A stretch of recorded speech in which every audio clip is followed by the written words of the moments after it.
John Duran's move to Saudi Arabia shows an important shift in the way football is going. Football is not just becoming primarily focused in Europe, football is becoming more global, and there is more attention on other leagues that are outside of the top leagues in Europe. Sorry. So, first of all, what I would like to say, my first talking point will be the fact that John Duran went to Saudi. You could say, from a footballing perspective, it's a bad move. But in my opinion, the move to Saudi is a very, very strategic move because he can always go back to Europe. He's only 21. He can play there for 5, 6 years and go back to Europe when he's peaking. And the nice thing about this is he's not even at his peak yet.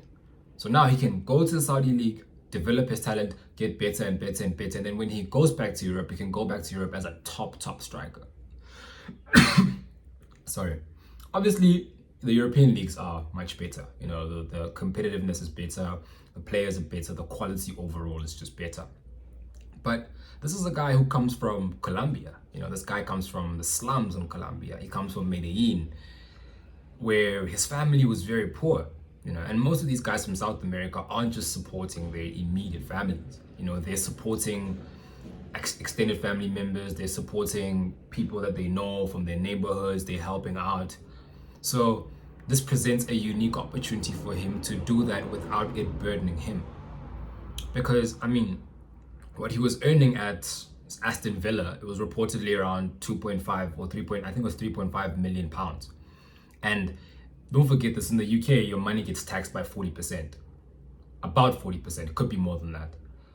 So guys, imagine he's going to Saudi Arabia, where he's going to get paid around 400 to 500,000 pounds a week, where that money is not going to get taxed at all. There's no tax on it. It's just pure money. Ouch, bro. So as a man, I think before he's a footballer, he's a man. And as a man, that is the right decision to make. He made the right decision for him and his family and for his long-term future. And like I said, he can always go back to Europe, right?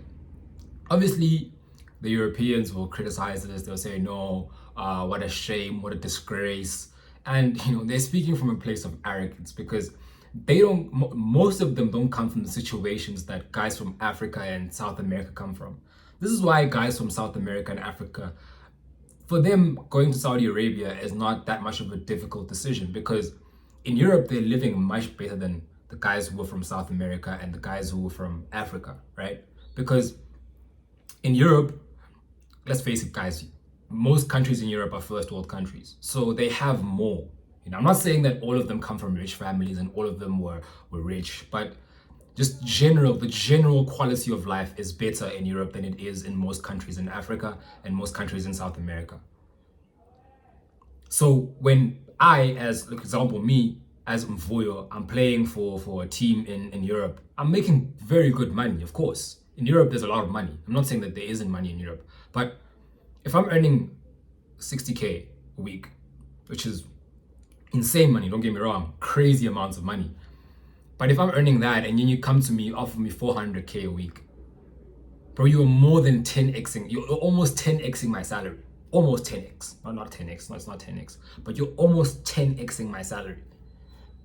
You think I'm not gonna go there? I'm gonna go there, bro. Because I have immediate family members to take care of. I have other family members who are outside of my family to take care of. Because you have to understand, bro. A lot of these guys, when they go to Europe and play football in Europe, a lot of them are breadwinners for their families. They're breadwinners. You know, they go to their families, or they go to Europe, they go fight there, they go play football because they are fighting for their families, right? A lot of people don't understand that. And people in Europe won't understand that because in Europe, the quality of life is just better. So they are playing more for legacy. Because obviously when you're still playing in Europe, you're still earning a lot of money, right? So they are playing for legacy and they're comfortable in their own countries because so like they don't want to leave, or their own continent, you know? So even I remember there was a young kid, I forgot his name, there was a young kid from Celta Vigo who left Celta to go join Al Ahly in Saudi. Bro, the kid was offered insane amounts of money. Like, bro, the Saudi guys are offering contracts from 40 mil to like 25 mil, 35 mil. 50 mil a year.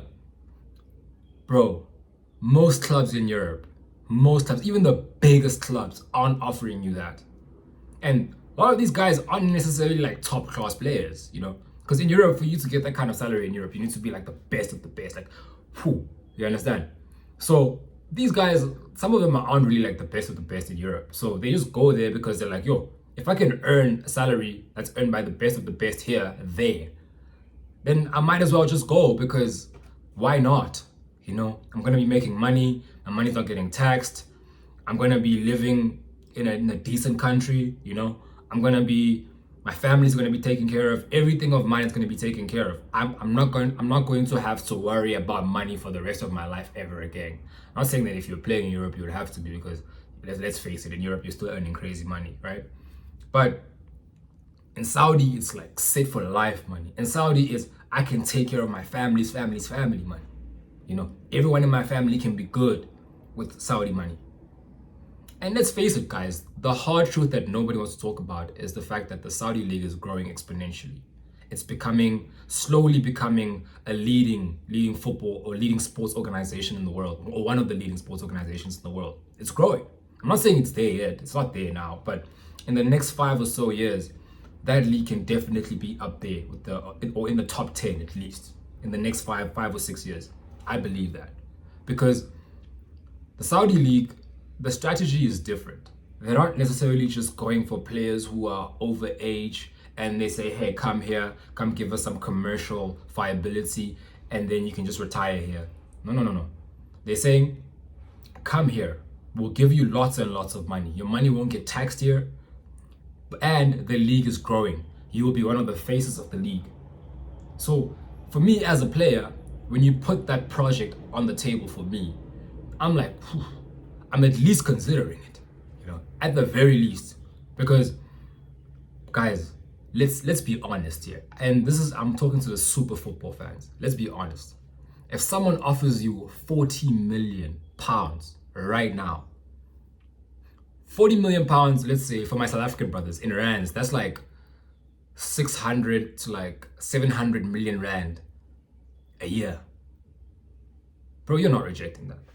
You are not. And coming from Africa, coming from a third world country, which most of these guys are, you are not going to reject that money, bro. You are going to take that money and you are running. So I don't blame these guys for taking that money. That money, they're well within their rights to take that money and run. And going back to the point where I was saying that the Saudi league is growing, remember, guys, a lot of these guys who are young, like 21, 22, 23, they can always play there for like 4 or 5 years and go back to Europe, go back and fix their legacy. You understand? Because let's face it, guys, legacy won't feed your family. Yes, you'll be a legend, people will respect you, but you will not be able to feed your family with legacy. And I'm not saying that these guys are broke or they're poor or anything, which I've been saying the whole video. But guys, this is ridiculous money, man. This is money where you're like, whew, I wouldn't even need to have stress about money ever again in my life. So personally, if you were to ask me what my opinion on John Duran's move to Al Nassr is, I don't blame him. I don't blame him. I believe that he made the right move for himself and his family. And I wish him all the best. I hope that he achieves big things in Asia, and I hope that he achieves big things for himself and his family. Guys, the Saudi League is not there to rob anyone. Because what the Saudi League is doing is what the Premier League has been doing to other leagues for many years now. The Premier League has been doing this. The Premier League has been luring players with money. Because if the Premier League didn't have the amount of foreign players that they have in their league, they wouldn't be the best league in the world. They just wouldn't be. They wouldn't be at all. And even that, saying that the Premier League is the best league in the world, there's kind of an argument to be had there. Because what do you mean by best? You know? And if I'm being completely honest, most of the complaints are coming from guys in England. Because in England, the media is bigger than the league. The league is big, yes. But the media, oh my days. The media is just insanely huge in England. Like the media is what gets to you in England. Not necessarily that the league is tough, and the league is tough, yes, but the media.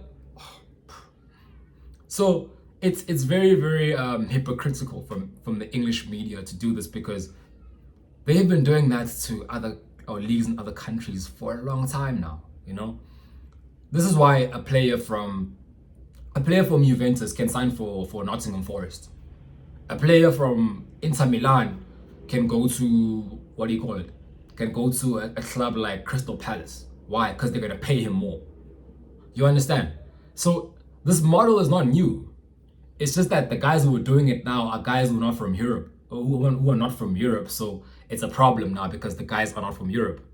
Europeans have this arrogance that they think that we deserve everything. Like everything that is good has to come from us.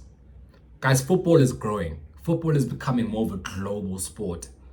And I'm here for it. I'm honestly here for it. And I hope that there can be more investment into the African leagues and leagues in South America so that they can be able to compete financially with the European teams. I know it won't happen. It probably won't happen in my lifetime, but this is what I want. I'm here for this. This is new, you know, and this is it's a good sign for football, so that football doesn't become a monopoly anymore, you know.